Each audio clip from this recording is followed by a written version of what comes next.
Hello everyone, this is Shivraj. இந்த வீடியோல என்ன பார்க்க போறோம்னு சொல்லி பாத்தீங்கன்னா இன்னைக்கான டைரக்ஷனுக்கு லைவ் மார்க்கெட்ல என்ன மாதிரி ட்ரேட் இருக்குன்னு சொல்லிட்டு இந்த வீடியோல பார்த்துடலாம்.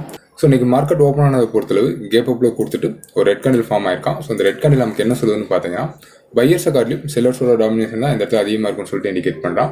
பட் நம்மளுடைய ஸ்ட்ரக்சர் என்னன்னு சொல்லி பார்த்தீங்கன்னா நமக்கு மார்க்கெட் கீழே வந்துட்டு இந்த டிமாண்ட் ஜோன்ல இருந்து நமக்கு ஃபர்தர் அந்த ராலி கன்வியூஷன் நடக்கும். இதுதான் மேஜர் வியூவாக வந்து அல்டர்னேட்டிவ் வியூவை பொறுத்தளவு இந்த டிமாண்ட் ஜோனை ஸ்ட்ராங்கான ரெட் கேண்டிலோட க்ளோசிங் வச்சதுன்னா ஃபர்தராக கீழே வரலாம். ஸோ இதுதான் நமக்கான அல்டர்னேட்டிவ். ஸோ மார்க்கெட்டில் எந்த மாதிரி நடக்கலாம் சொல்லிட்டு பார்த்துடலாம்.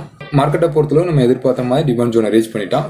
ஸோ இந்த இடத்துல நமக்கு என்ட்ரியை பொறுத்தளவு எந்த மாதிரி இருக்குன்னு சொல்லி பார்த்தீங்கன்னா உங்களுடைய ரிஸ்க் ரிவார்ட் ரேஷியோ பேஸ் பண்ணி தான் இருக்கணும். இந்த இடத்துல ரிஸ்க் ரிவார்ட் ரேஷியோ பொறுத்தளவு உங்களுடைய கேபிட்டலுக்கு அதிகபட்சம் 2% நீங்கள் ரிஸ்க் எடுக்கலாம். அதை தாண்டி ரிஸ்க் எடுக்கக்கூடாது. ஸோ இந்த இடத்துல நம்ம என்ட்ரி எடுக்கும்போது இதுக்கான ஸ்டாப் லாஸ், அதாவது உங்கள் கேபிட்டலில் 2%ன்றது வேல்யூ படி சொல்லணும் பார்த்தீங்கன்னா நான் அப்ராக்சிமேட்டாக சொல்கிறேன். அதிகபட்சம் நீங்கள் ஃபியூச்சர் கான்ட்ராக்டில் பை பண்ணுற மாதிரி இருந்ததுன்னா 2500 5000 வரைக்கும் நீங்கள் ரிஸ்க் எடுக்கலாம். அதை தாண்டி ரிஸ்க் எடுக்கக்கூடாது, அதாவது ஒரு லாட்டுக்கு.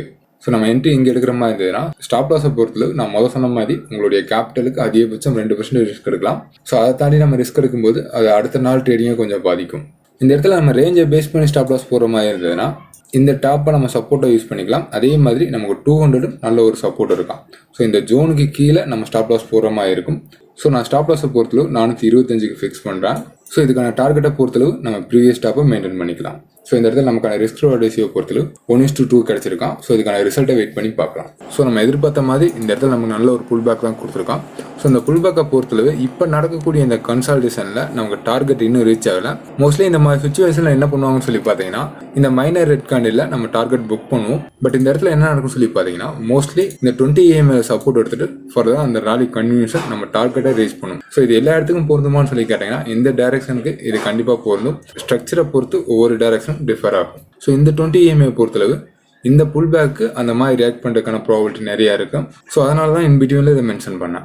ஓகே, இன்னும் கொஞ்சம் நேரம் வெயிட் பண்ணி பார்க்கலாம். என்னோட எக்ஸ்பெக்டேஷன் மார்க்கெட் தாராளமாக அந்த டார்கெட்டை ரீச் பண்ணிட்டு ஒரு சின்ன கன்சல்டேஷன் கொடுத்துட்டு ஃபர்தராக மேலே போகிறதுக்கு தான் பாசிபிலிட்டிஸ் இருக்கும். ஸோ இந்த ட்ரேடுக்கான ரிசல்ட்டை பொறுத்தளவு மார்க்கெட் நம்ம டார்கெட்டை ரீச் பண்ணியிருக்கான். ஸோ இந்த ட்ரேடுக்கான ஒரு சின்ன கிளான்ஸ் பார்த்துடலாம்.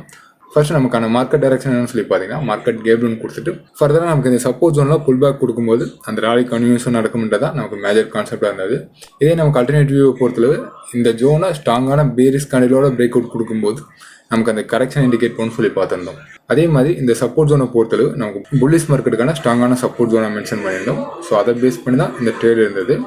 ஸோ சார்ட்டை பொறுத்தளவு நம்ம 5 minute சார்ட் யூஸ் பண்ணியிருந்தோம். ஸோ 5 minute சார்ட்டில் சப்வே பொறுத்தளவு 0 1 2 3 4th நம்ம ஒரு ஃப்ளாட் கரெக்ஷன் எடுத்திருந்தோம். ஸோ 4th பொறுத்தளவு இந்த சப்போர்ட் ஜோனில் கம்ப்ளீட் ஆகிறதுக்கான ப்ராபபிலிட்டி இருந்தது. ஸோ அதை பேஸ் பண்ணி நம்ம 5th என்ட்ரி எடுத்திருந்தோம். ஸோ அதுக்கான மினிமம் டார்கெட் தான் இந்த ப்ரீவியஸ் ஹை.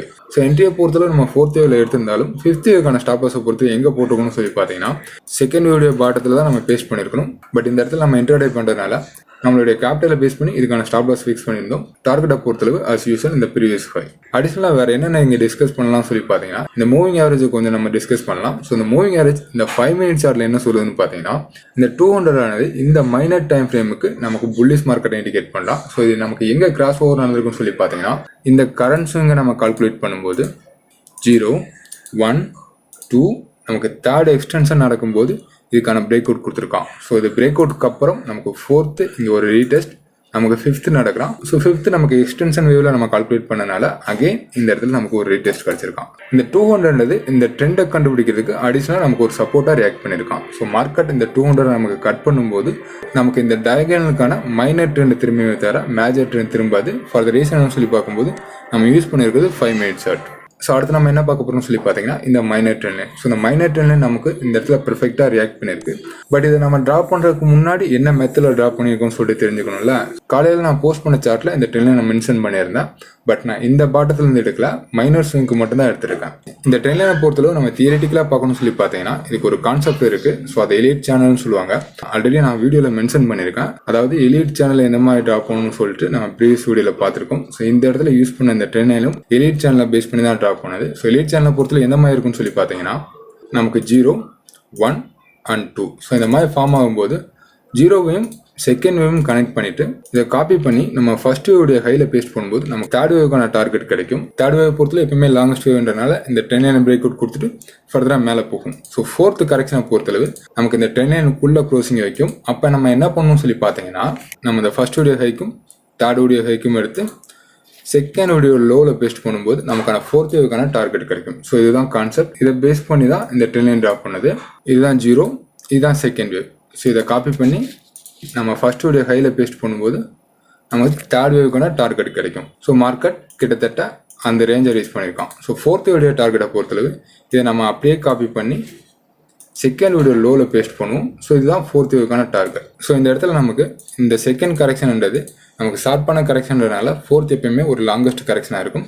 ஸோ அதுபடி நமக்கு இந்த ஃபோர்த் ஆனது ஒரு லாங்கஸ்ட் கரெக்ஷன் வந்திருக்கான். ஸோ அதனால தான் இந்த ட்ரெண்டில் மார்க்கெட் பிரேக் அவுட் கொடுத்துருக்கான். ஸோ நமக்கு ஃபோர்த் வீடியோ லோ கிடைச்சதுனால அடுத்து நம்ம என்ன பண்ணணும்னு சொல்லி பார்த்தீங்கன்னா இந்த ட்ரெண்ட் லைனை செகண்ட் வேவுக்கும் ஃபோர்த் வேவுக்கும் நம்ம ட்ரா பண்ணுற மாதிரி இருக்கும். ஸோ அதுபடி தான் இந்த ட்ரெண்ட் லைன் ட்ரா பண்ணது. ஸோ ஓவரால் நம்ம பார்க்கும்போது நமக்கான டைரக்ஷன் பெர்ஃபெக்டாக ரீச் பண்ணியிருக்கான். ஸோ இந்த இடத்துல இன்னொரு ரியலான விஷயம் என்னன்னு சொல்லி பார்த்தீங்கன்னா எலிட் வேவ் யூஸ் பண்ணால் மட்டும் தான் நமக்கான டைரக்ஷன் கிடைக்குமான்னு சொல்லி பார்த்தீங்கன்னா எலிட் வேவ்ன்றது ஒரு ஒன் ஆஃப் த மெத்தட் தான். இது இல்லாமல் நிறைய மெத்தட் இருக்குது. எந்த ஒரு மெத்தடாக இருந்தாலும் அதில் நீங்கள் மாஸ்டர் பண்ணியிருந்தீங்கன்னா உங்களுக்கான டார்கெட் கண்டிப்பாக கிடைக்கும். ஓகே, இந்த வீடியோவில் ஏதாவது டவுட் இருந்தால் கமெண்ட்ஸில் கமெண்ட் பண்ணுங்கள்.